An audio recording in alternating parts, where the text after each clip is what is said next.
Robin Hood Radio presents the commentary of Don Morrison.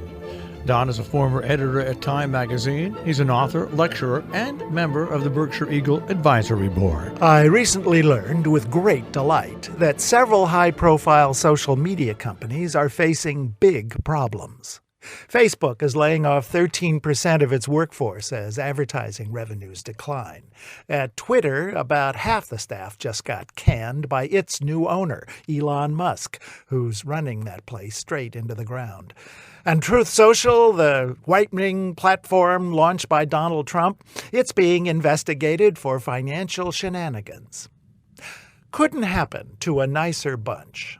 Social media sites have addicted us through their creepy algorithms, sold our personal data to advertisers, set us against each other. About time they took a hit. Each of these cases is different, of course, but I think it all comes back to the Dunbar number. Robin Dunbar, a British anthropologist, found in 1992 that there's a limit to the number of friends our brains can handle. Anything bigger than about 150 is just too hard for us to maintain. But social networks want us to have thousands, millions of friends. The bigger the audience for our musings, the more ads they can sell. Alas, these followers aren't really friends, and we don't so much interact with them as get used by the social media companies.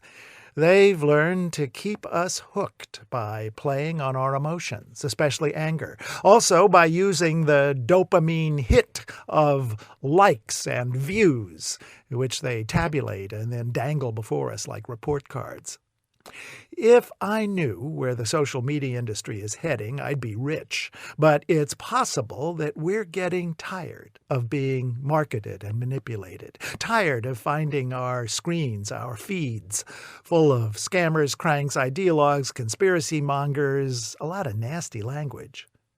Advertisers sure are getting the message.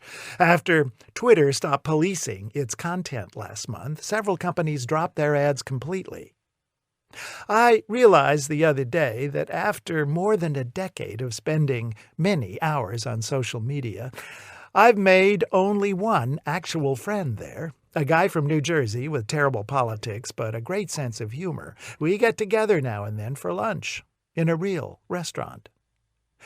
My prediction, my dream, is that someday we all revert to our Dunbar number and focus on the quality rather than the quantity of our relationships. The social media of the future may turn out to be lunch. I'm Don Morrison. Don Morrison is an author and editor. He's taught at universities in the United States, Europe, and Asia. He's the European editor of the British magazine Port and a member of the Berkshire Eagle Advisory Board. He lives in Paris, Miami, and in Berkshire County.